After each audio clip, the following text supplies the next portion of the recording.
नमस्कार लर्नर्स। आज के इस खास एक्सप्लेनर में हम गौतम बुद्ध के जीवन और उनकी लेगेसी को बिल्कुल एक नए और बहुत ही फोकस्ड नजरिए से डिकोड करने वाले हैं। हमारा अप्रोच पूरी तरह से स्टडी के व्यू से या कहें एग्जाम पर्सपेक्टिव से होगा, यानी हम उन ऐतिहासिक माइलस्टोन्स पर सीधा वार करेंगे जो एग्जाम्स में बार बार पूछे जाते हैं। तो चलिए बिना किसी देरी के सीधे टॉपिक में गोता लगाते हैं। आगे बढ़ने से पहले आज के हमारे सिलेबस पर एक क्विक नजर डाल लेते हैं। पहला, अर्ली लाइफ यानी प्रारंभिक जीवन। दूसरा, फोरसाइट्स और डिपार्चर।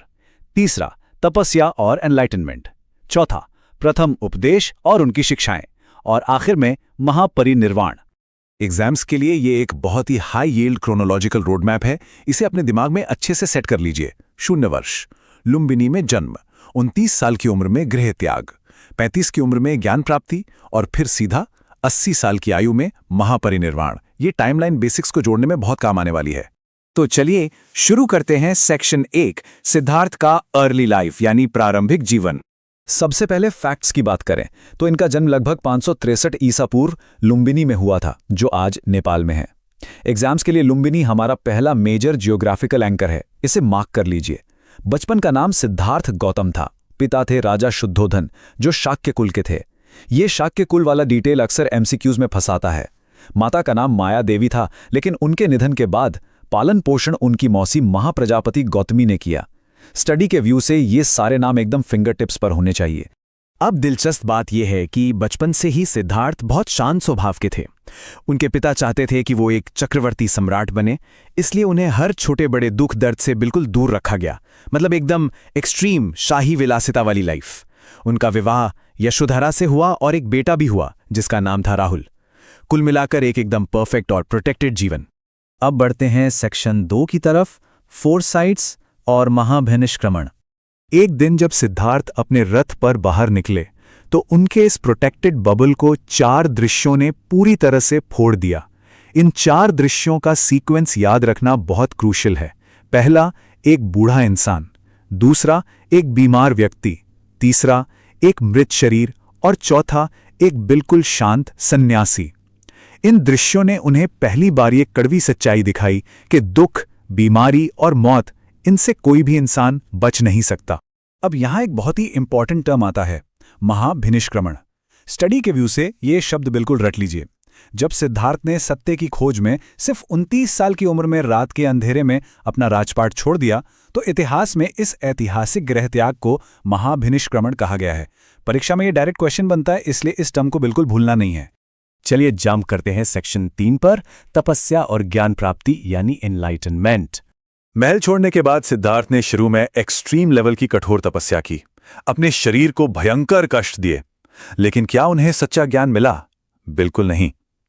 तब उन्हें एक बहुत बड़ा रियलाइजेशन हुआ कि ना तो वो पहले वाली एक्सट्रीम विलासिता और ना ही ये एक्सट्रीम तपस्या, इन दोनों में से कोई भी एक्सट्रीम रास्ता सही नहीं है।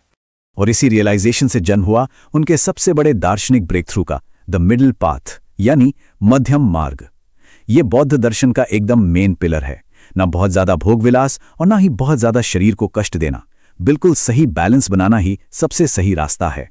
इसी मध्यम मार्ग को अपनाकर उन्होंने ध्यान लगाया। अब यहां कुछ हार्डकोर फैक्ट्स हैं जो कंठस्थ करने हैं। उम्र क्या थी? 35 वर्ष। लोकेशन? बोधगया, जो हमारा दूसरा सबसे क्रिटिकल जियोग्राफिकल एंकर है। किस पेड़ के नीचे? बोधि वृक्ष के नीचे।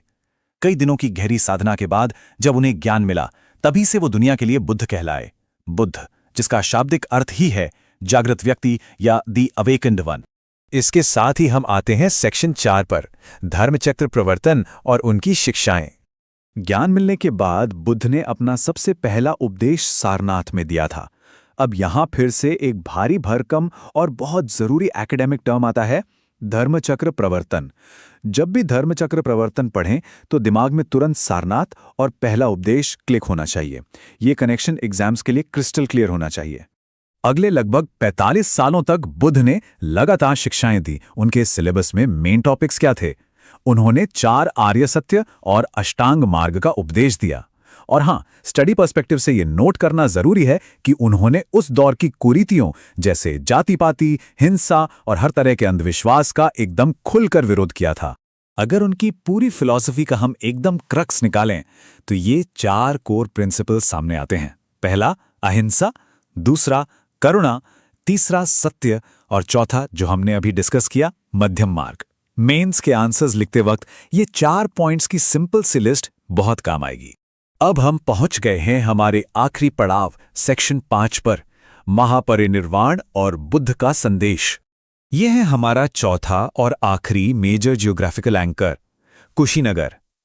80 साल की आयु में बुद्ध ने कुशीनगर में अपनी अंतिम सांस ली। इस घटना के लिए जो टर्म यूज होता है वो है महापरिनिर्वाण। ध्यान रहे, इस शब्द का मतलब सिर्फ मृत्यु नहीं है, इसका बहुत गहरा एकेडमिक अर्थ है। जन्म और मरण के इस अंतहीन चक्र से हमेशा हमेशा के लिए परम मुक्ति मिल जाना। महापरिनिर्वाण और कुशीनगर, इन दोनों का लिंक हिस्ट्री के नजरिए से बहुत इंपॉर्टेंट है। इस पूरी टाइमलाइन को समझने के बाद अगर हम बुद्ध के पूरे जीवन के संदेश का एक लाइन में सार निकालें तो वो है शांति और खुशी बाहर नहीं, हमारे अंदर है। उन्होंने दुनिया को सिखाया कि जीवन में दुख तो है, लेकिन उसका एक सॉलिड समाधान भी मौजूद है, और वो समाधान कहीं बाहर नहीं बल्कि खुद को पहचानने और अपने भीतर एक बैलेंस बनाने में है। तो इस एक्सप्लेनर को खत्म करने से पहले एक बड़ा सवाल पीछे छोड़ जाते हैं। क्या बुद्ध का ये मध्यम मार्ग आज की इस सुपर फास्ट और स्ट्रेस से भरी जिंदगी का एक प्रैक्टिकल सॉल्यूशन हो सकता है? हिस्ट्री के इन कॉन्सेप्ट्स को आज की रियल लाइफ से जोड़कर सोचने से ही विषय की असली समझ आती है। इस सवाल पर जरूर विचार कीजिएगा। इसी के साथ अच्छे से अध्ययन करते रहिए और सीखते रहिए।